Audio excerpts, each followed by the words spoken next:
പ്രധാനപ്പെട്ട വാർത്തയിലേക്കാണ്. ജനനായകൻ സിനിമയ്ക്ക് പ്രദർശനാനുമതി നിഷേധിച്ച മദ്രാസ് ഹൈക്കോടതി വിധിക്കെതിരെ സുപ്രീം കോടതിയെ സമീപിച്ചിരിക്കുന്നു സിനിമയുടെ നിർമ്മാതാക്കൾ.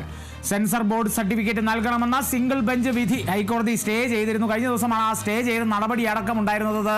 കഴിഞ്ഞ ദിവസം രാവിലെയോടെ സിനിമ പ്രദർശനാനുമതി നൽകിയിരിക്കുന്നു എന്നുള്ള നിലയ്ക്ക് സിംഗിൾ ബെഞ്ച് ഉത്തരവ് നൽകിയപ്പോൾ ആ ഉത്തരവിനെ മറികടന്നുകൊണ്ട് സെൻസർ ബോർഡ് ഡിവിഷൻ ബെഞ്ചിനെ സമീപിക്കുകയായിരുന്നു. പിന്നീട് ഡിവിഷൻ ബെഞ്ചാണ്, മദ്രാസ് ഹൈക്കോടതി ഡിവിഷൻ ബെഞ്ചാണ് ആ ഉത്തരവ് സ്റ്റേ ചെയ്തത്. 21-ന്, അതായത് ജനുവരി പൊങ്കലിന് ശേഷം, പൊങ്കലിന് റിലീസ് എന്നുള്ളതായിരുന്നു ജനനായകൻ, പൊങ്കലിന് ശേഷം ആ കേസ് പരിഗണിക്കാമെന്നുള്ള നിലയിലേക്കൊക്കെ കാര്യങ്ങൾ നീങ്ങി.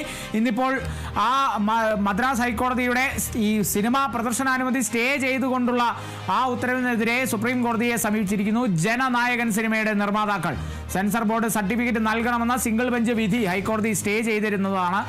സെൻസർ ബോർഡ് നടപടിക്കെതിരെ നടനും എംപിയുമായ കമൽഹാസൻ കൂടി രംഗത്ത് വരുമ്പോൾ ഈ വിഷയത്തിന് പ്രാധാന്യം കൂടുകയാണെന്നുള്ളത് തന്നെ പറയേണ്ടിയിരിക്കുന്നു. ഒരുമിച്ച് ശബ്ദമുയർത്തേണ്ട വിഷയമെന്നാണ് നടന്റെ പ്രതികരണം. അതായത് കലാസ്വാതന്ത്ര്യത്തിന് മേലുള്ള ഒരു കടന്നുകയറ്റം തന്നെയാണ് അതിൽ.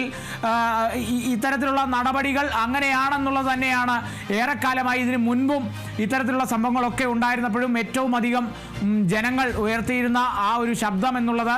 കാരണം കലാസ്വാതന്ത്ര്യത്തിന് മേൽ എന്ത് സംഭവിച്ചാലും, എന്തൊരു തരത്തിലുള്ള ഒരു അട്ടിമറി വന്നാലും അതിനെതിരെ ജനങ്ങൾ ശബ്ദമുയർത്തും.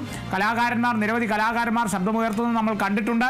ഇപ്പോൾ നടനും എംപിയുമായ കമൽഹാസൻ കൂടി രംഗത്ത് വന്നിരിക്കുകയാണ്. ഒരുമിച്ച് ശബ്ദമുയർത്തേണ്ട വിഷയമെന്നാണ് നടന്റെ പ്രതികരണം. സെൻസർ ബോർഡിന്റെ ഇത്തരം നടപടികൾക്കെതിരെ ഏറെക്കാലമായി മലയാള സിനിമയിൽ നിന്നടക്കം ഇത്തരത്തിലുള്ള പ്രതിഷേധങ്ങളൊക്കെ ഉയർന്ന സാഹചര്യമൊക്കെ തന്നെ ഉണ്ടായിട്ടുണ്ട്. ഇപ്പോൾ ജനനായകനെ സംബന്ധിച്ച് വിജയിയുടെ അവസാന ചിത്രം, അതായത് സിനിമാ മേഖലയിൽ നിന്നും വിജയ് മാറി നിൽക്കുന്നു, രാഷ്ട്രീയത്തിലേക്ക് പ്രവേശിക്കുന്നു. ആ സാഹചര്യങ്ങളൊക്കെ നമ്മൾ കണ്ടു. TVKയുടെ വരവ് നമ്മൾ കണ്ടു.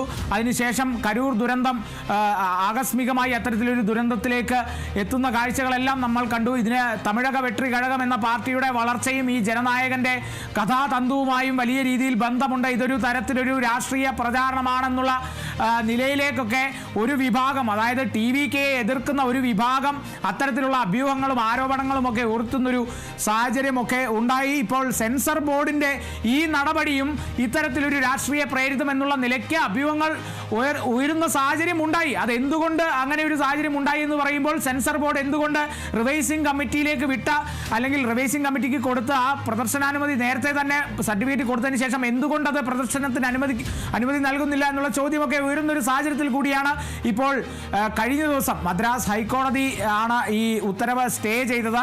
പ്രദർശനാനുമതി സിംഗിൾ ബെഞ്ച് നൽകിയെങ്കിലും ആ ഉത്തരവ് ഡിവിഷൻ ബെഞ്ച് സ്റ്റേ ചെയ്യുകയായിരുന്നു മദ്രാസ് ഹൈക്കോടതിയുടെ. ഇപ്പോൾ ആ നടപടിക്കെതിരെ ജനനായകൻ സിനിമയുടെ നിർമ്മാതാക്കൾ സുപ്രീം കോടതിയെ സമീപിച്ചിരിക്കുന്നു. ഒപ്പം നടനും എംപിയുമായ കമൽഹാസൻ രംഗത്ത് വരുന്നു. ഒരുമിച്ച് ശബ്ദമുയർത്തേണ്ട വിഷയമാണ് ഈ വിഷയം എന്നുള്ളതും കൂടിയാണ് നടന്റെ പ്രതികരണം.